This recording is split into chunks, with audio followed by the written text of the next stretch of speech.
3, we have a Southern Railway Roundup bootleg whistle. Then on number 3, we've got a Western Maryland 3-chime. We've got on number 5, a Southern bootleg hooter whistle. Then we got a 6-inch Crosby on number 6. We have a Dennis Garrett Union Pacific 5-chime on number 7. On number 8, we have a 4-inch Crosby. And on number 9, we have a Norfolk & Western experimental whistle. So round 2 is just about to begin. Sold for $10,000 at an auction a couple of years ago. I said they're going to say yeah when you hear that one. Think about it. Wow, 10 grand on manifold number 9. That is absolutely incredible. All right, we're just about to begin round number 2. Hope the audio's doing okay, everybody. We've got all kinds of stuff going on here today, so thanks for being patient with us.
On number 5, opposite of that, we ended up using long bell hinder.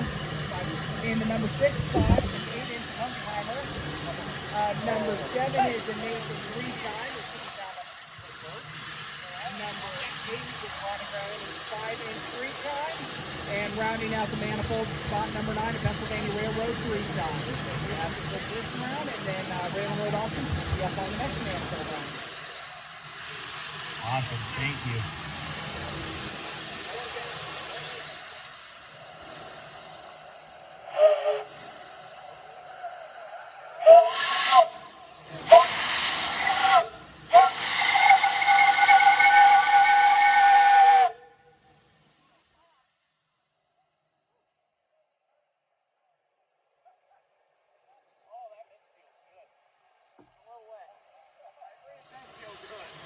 Yeah, that's a little wet.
All right, Dennis. So this is your motor car here. So tell us a little bit about this car.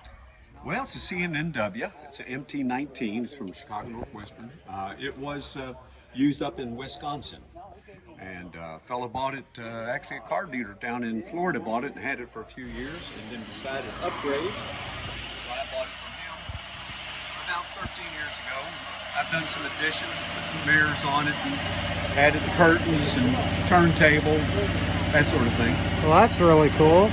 So, what was your favorite place that you ran this car at so far? Oh, Great Smoky Mountain Railroad. Oh, nice. From Andrews to Dillsboro.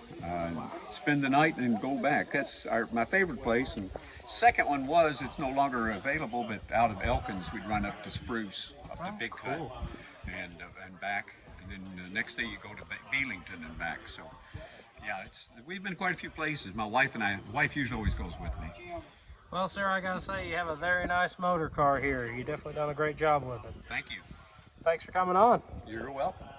All right, ladies and gentlemen, I'm here with Bill Johnson and his motor car KNT number 9. So, Bill, tell us a little bit about this motor car here. Well, it was sold new to the KNT by Fairmont in November of 1946. And this was ordered as the inspection car for L.C. Bruce, who was the general manager and superintendent of the railroad. So it never was really used for maintenance away service. They have a long, steep grade on the mountain over there that's 3 and 3.5%, and it can't handle a heavy tool car, so it never got really used for maintenance way use. It was the second to the last motor car active on its own home railroad in the state of Kentucky. KNT number 7 is still there, although it was purchased by the KNT in 1969, where this one was on a railroad in 46. And since they didn't start abandonment of the line until 48, this is one of the few pieces of railroad rolling stock or KNT rolling stock that was actually had traversed the entire railroad. So, but I became the owner of it when I was an engineer down there in the 90s. And when I had guests down there, we could take them, we put the train away and we'd go to KFC and hit the drive-through, and we'd go out down the line over the mountain and park it down there by the South Fork of the Cumberland River and have us a little picnic. And then when I left the railroad in the end of the 2014 season, it came home with me. And we upgraded it to be able to go on Narcoa excursions. And so it's been on quite a bit of foreign rail since it left at the end of 2014. So, matter of fact, it's going to be leaving a week from tomorrow, and it's going to be heading north to Sault Ste. Marie, and it's going to be doing the Agawa Canyon Railroad. And then we're going to go beyond Agawa Canyon up to Franz, Ontario, at the junction with the Canadian Pacific Railroad. Then we'll turn around and work our way back. So it's a 3-day excursion, almost 400 miles that we'll be doing with it. It was on Grand Canyon Railroad 2 years ago. It's been up in Michigan. It's been in Alabama. It's been, Pennsylvania. So the little KNT 9s kind of wandered around the country quite a bit. Well, that's awesome, and it also got reunited with number 12, 4501. It did. We had it on a narco excursion down there on April of 2023. And I was able to pull it up right beside 4501 and get some pictures. It was the first time that number 12/4501 and Motorcar 9 were together since 1964. Wow. So that was kind of cool to be able to have the two of them side by side for the first time since that many years. Well, that's really cool. Well, thank you, Bill, for coming on, telling us a little bit about it. Glad to be here. They've got a wonderful operation here. They were doing some really, really great things down here with the Heritage Steam Group, and just had a good day here today. Well, thank you, Bill. You're most welcome.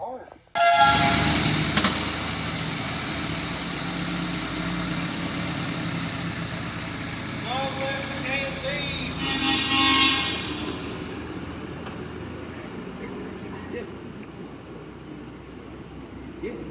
Okay. Yeah. I was like, it just sounds.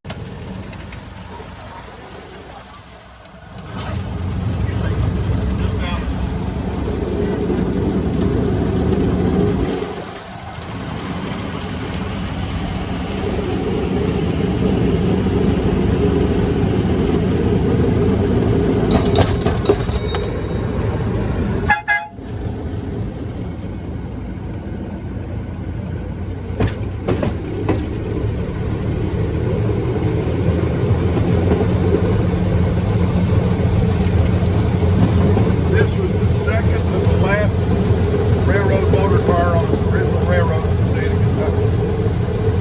It was on the K&T from 1946 until 2014. And one of the few pieces of rolling stock that actually is operated on the entire length of the K&T. 2 years after they got it, they started the abandonment.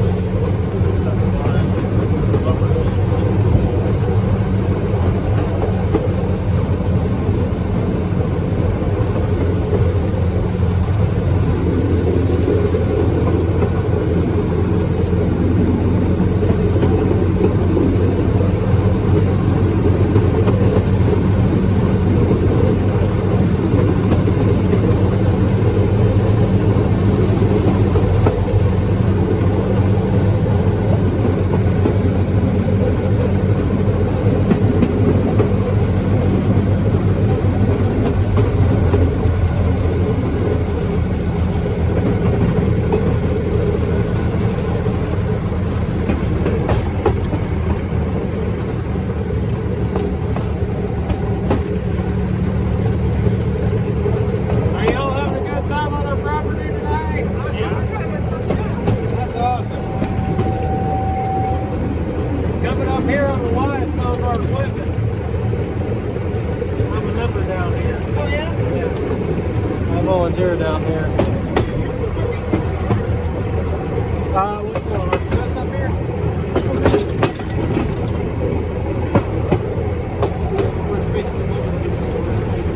Talking about something else that we record. Oh yeah, that's 2716. Okay. Okay. See that? Yeah, probably if it's out here on the Y. Well, some are out here anyways.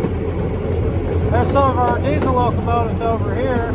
That's 6162. It's an SD40-2, originally built for the Norfolk and Western.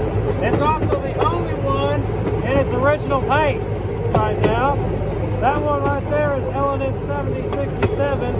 It is a C30-7 locomotive, and it was one of 44 ordered for the L&N and one of the last locomotives ordered by the L&N. It was actually stationed here first.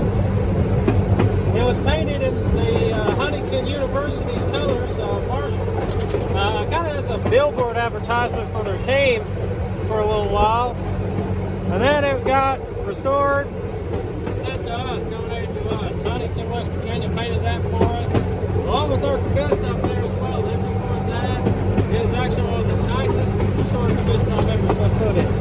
That thing's beautiful. Yeah. The Huntington, West Virginia shops did that for us. They was originally just going to do the exterior for us, but they ended up doing the interior as well. Yeah, it is a C&O extended cupola caboose because the cupola, the thing up there on top, it stands out to the side. For those of you guys that do not know, a caboose was essentially a home on wheels for a conductor and a brakeman. They would watch out on the train for hot boxes. Eventually, the trains got too long, and they replaced the caboose with a flashing end-of-train device known as Fred. Yeah, now got replaced by Fred. Also, those trains got dangerous. It was dangerous for them to let that little slide. Yes. Is this the one being restored? Yeah, that is Chesapeake, Ohio 2716. It is a 2A4 wheel configuration. Typically, those locomotives would be known as Berkshires, but the C&O named theirs Kanawhas after the Kanawha River that flows in West Virginia.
Good. Of U.S. Sugar number 148. We have on number 1 a Santa Fe 6-chime. On number 2 we have a New York Central T-motor whistle. On number 3 we have a Star. What is that? Chad? Star Brass Liberty. Sorry, Chad writes like a doctor. On number 4 we have a Powell 4-inch 3-chime. It was the owner of that is the L&N Steam Crew, I believe is what that says. Steam Crane. On number 5 we got a Southern Railway PS4 whistle. Of course, gotta have one of those. On number 6 we have the Huber 6-chime, which I believe is Hyce's whistle. And then we have L&N 152's whistle on number 7, which I am really excited to hear here in person. On number 8, we have a Union Pacific Big Boy Hancock whistle. And then we also have, on number 9, a Hancock Flat Top 3-chime. So, without further ado, folks, let's hear those whistles.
So, beginning on the left end, the very far left end, we have a Virginian MB 3 chime.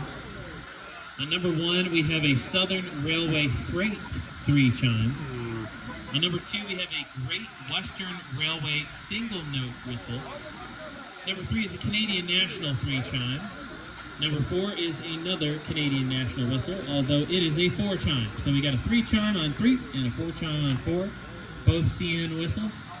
On number 5, we have a Southern Freight 3 chime, and this is a Princeton Shops 3 chime. So I'm excited to hear what that one sounds like. For those who don't know, Princeton is where Southern 4501 was based out of for many years, and they had a particular way of tuning their whistles, so we're excited to hear what that one sounds like.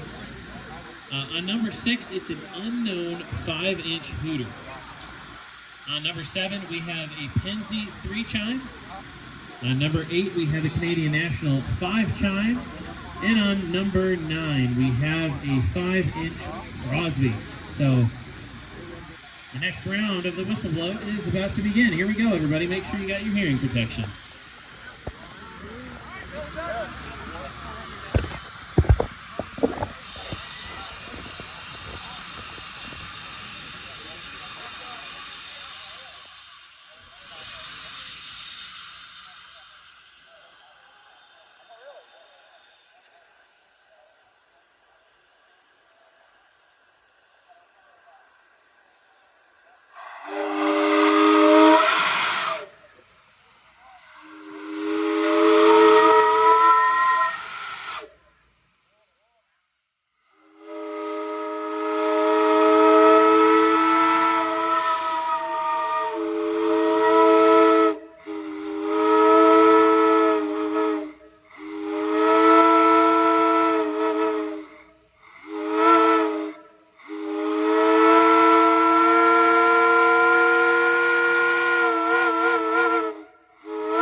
Whistle was a hoot.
Hey there, guys. I'm here with Mark, otherwise known as Hyce. So, Hyce. I'm that guy. Yeah, you're that guy. I'm that guy. Sometimes that guy, but you know, full-time professional idiot on the internet somehow. Also part-time Steam Trans videos stuff. New videos at times, eventually, and live streams and trains and sometimes loud things that are not me. Give them the beans. Beans.